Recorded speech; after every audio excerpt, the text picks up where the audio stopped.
Hey, it's Katie Moran, and here's your heartfelt lift. Today I'm here with Tom Bilyeu, who went from scrounging couch cushions for change to building a $1 billion business, and he's on a quest to build the next Disney. I would love for you to share how, when you asked for your wife Lisa's hand in marriage from her father, he originally said no. Yeah, so my wife grew up in a very traditional household, and so I knew that I had to ask for his blessing. I knew better than to ask for his permission because I was pretty sure he was going to say no, and then that was going to put me in a very awkward situation. So I thought, well, if I ask for his blessing, she will know that I went to him, I did things the right way, that I told him my intentions and at least sought that stamp of approval.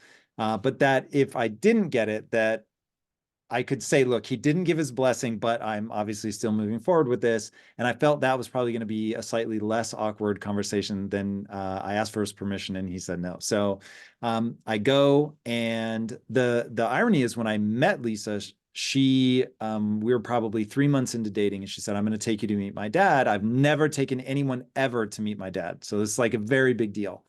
And so I'm like, whoa, okay, like, I'm nervous. And she's like, look, he's really going to grill you. He's going to ask you a lot of questions. This is, for him, a very meaningful moment because I've never brought anyone home. And so we go, and she introduces me. And when I say he almost didn't give me the time of day, like he asked me one question. And then as I started to answer, he ignored me and started talking to somebody else. It was crazy. And I was pretty taken aback. I was like, not only did he not ask me questions, the one question he did ask, he didn't listen to the answer. And so it was a very sort of weird meeting. And he and I had not established any sort of relationship. Anytime I would see him, it was, very nonchalant, no engagement. And when I went to, ask for his blessing, it was exactly the moment she told me I was going to have the first time I met him, where all of a sudden he locked on and he was asking me all these questions and really pinning me down and wanted to know what my plan was. And I had answers, and I, was explaining that I'm going to make your daughter rich one day.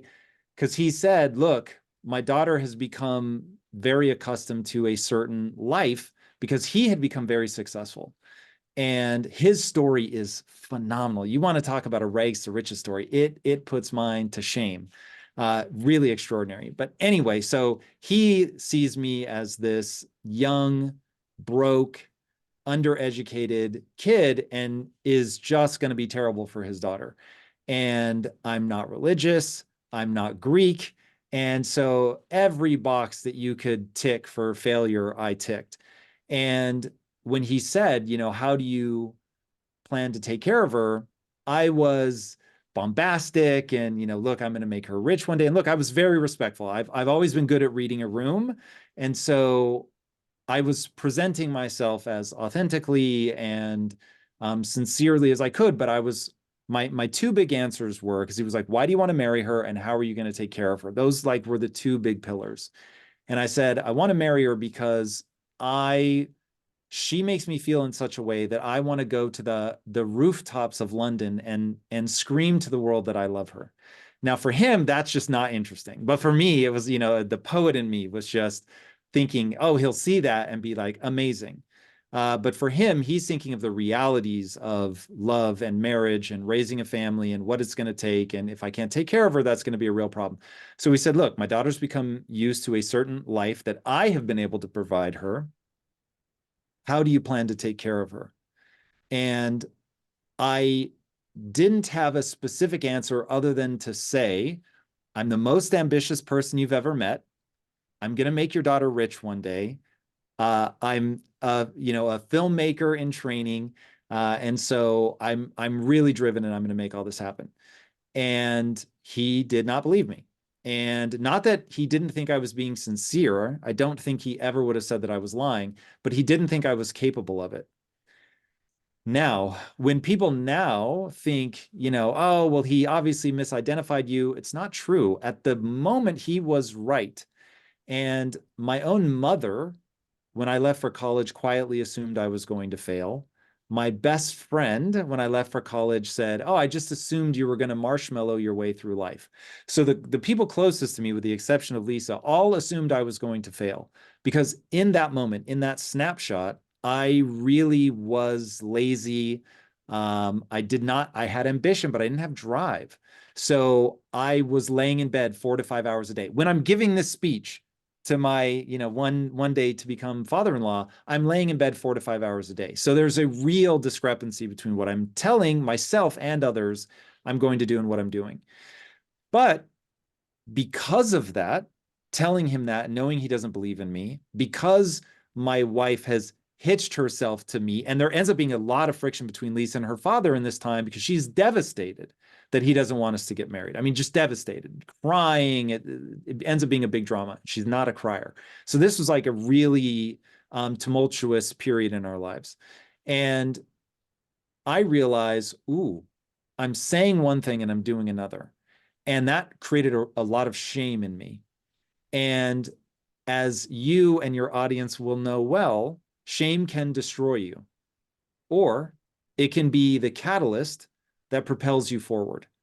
And so I decided, and there's a concept in nautical circles, which is this idea of velocity made good.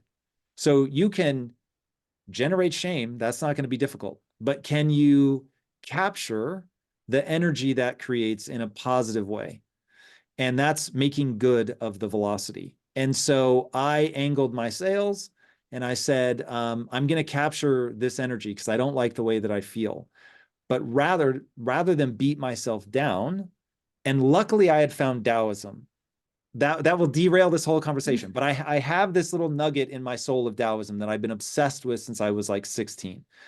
And so rather than say, oh, I'm worthless, I was like, I need to do something with this.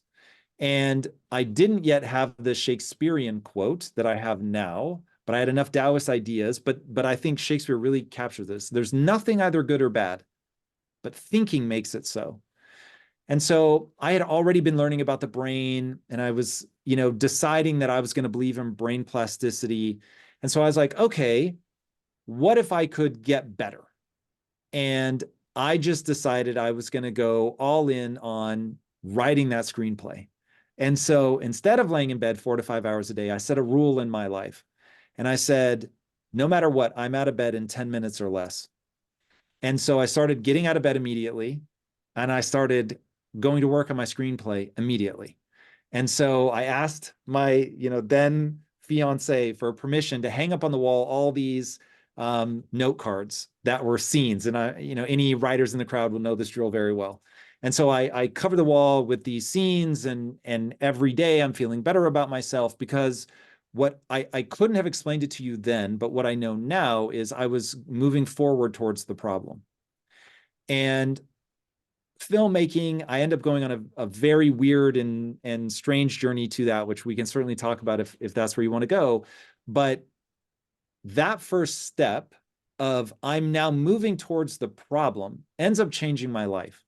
And so I realized, whoa, I'm actually able to reframe the problem, that the problem isn't I'm a bad person, I'm dumb or anything. The problem is I'm not doing the right things to lead me to success.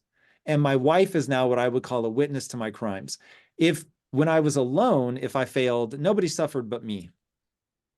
Now, though, if there's a discrepancy between what I'm saying and what I'm doing, she's going to suffer as well. And so I was like, I at least need to align. If I say this, I'm going to do this. And so I got really hardcore about that. And so this begins a snowball rolling that ends up me going on a very long journey into business, because I had met these two very successful entrepreneurs, and they said, you're coming to the world with your hand out. Because I was saying, I don't know how to break into Hollywood. And they said, well, the problem is you're coming to the world with your hand out. And if you want to control the art, you have to control the resources. So you should get into business and get rich. And I was like, yeah, then I can make the kind of movies I want to make, and nobody gets to tell me no. I was like, that sounds perfect. And I thought that would take 18 months. It ended up taking 15 years, but it actually did work. And so start multiple companies. Obviously, many of them fail, but you start learning about business. And I had developed both a fiendish understanding of the fact that success could not be guaranteed, but the struggle was guaranteed, that I better struggle at something I cared about. And so we ended up starting a nutrition company. Everybody thought we were out of our minds, but it was something I could believe in. And it was something I could use my storytelling skills. Because now there's names for all of this, but people have to understand when I did this, this was like crazy town. I wanted to build a studio inside of a protein bar company and begin telling stories about the brand. Now, of course, we call it content. I wanted to be a content creator. I didn't have a name back then, but obviously it works and it becomes the paradigm for how to scale a business. But we were doing it first. I mean, it is one of the reasons, because there were many reasons, but it was one of the reasons that we became the second fastest growing company in North America. So this is all an echo of my father-in-law saying, yeah, I don't think you're going to be able to take care of my daughter. Now, I want to be very clear. My father-in-law has always been kind to me. And once he realized that his daughter was heartbroken, that he wasn't at least showing her acknowledgement of how in love she was, and that she really believed in this. And she had never been foolish in her life. And she believed she saw something that he didn't. And she was able to articulate that to him. And he maybe a little bit grudgingly got behind it, but has just always been absurdly kind to me. And we go into the desert of trying to build a life. And we are broke in the early days of our marriage. And my wife is clipping coupons and we're struggling. And of course, my father-in-law wants me to take a more traditional path, and I'm on the entrepreneurial path. And but just really, really working hard. And after about 10 years, this is not brief. After about 10 years, it starts to build momentum. And I had quit one of the previous companies that I had been building with the guys that became my partners. They then professed that they were just as unhappy as I was. And so they didn't want me to quit. They wanted to form a new company. And what would that new company be? And so that's when I was like, hey, this has to be something that I love so much that even though I think we should expect to fail, that we will love every day, even though we're failing. And so that company ends up being Quest Nutrition, ends up being the second fastest growing company in North America.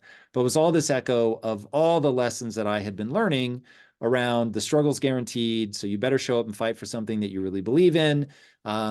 Admitting that I'm a storyteller first and an entrepreneur second. And so how do I incorporate storytelling into the brand?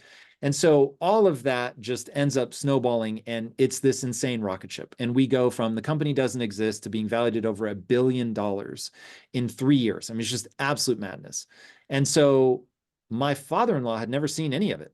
The last time he had visited America, I was at a technology company and we were building security software and it was doing okay, but nothing to write home about.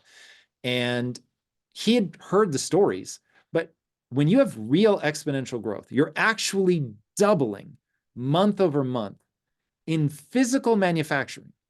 It's crazy. You go from 3 employees to 3,000 employees.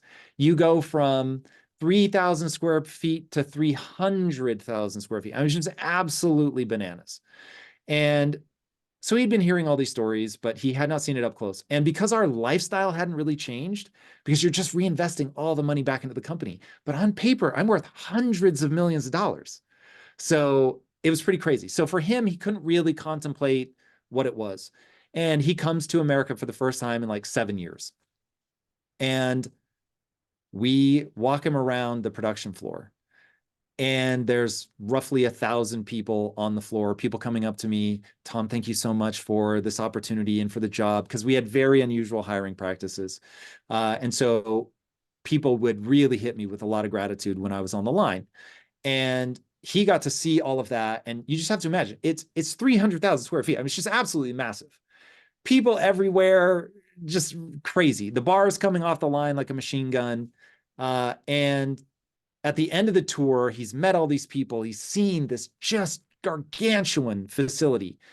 And at the end of it, I said to him, Andreas, do you remember asking me how I was going to take care of your daughter? He said, yes. And I said, how am I doing? And he just broke down in tears. And that is the journey that I want for everybody. And not the success part. It's becoming a person capable of that kind of thing. Because there are many universes where I do all of that, but it just fails for some reason. And luck plays a part, timing plays a part. There's just so many things that have to go right. And so I encourage in myself and others, don't value yourself for whether you succeed or not. Value yourself for whether you sincerely pursue something that is honorable, that you love. And if you get that right, and you really value yourself for the sincere pursuit, then life will work out well. But that, I won't lie, was a truly magical moment to have, when weak, to say to somebody, one day I will be strong. And then you put your head down, because that was 12 or 13 years after I had said that to him. And to then actually be strong. And to have them be able to see, whoa, you really have become strong. That was a really, really great moment. And because it's born of becoming strong, and I'm not foolish enough to think it's because I actually did make his daughter wealthy, I've made his daughter happy. Or maybe even more importantly, his daughter and I together have found fulfillment.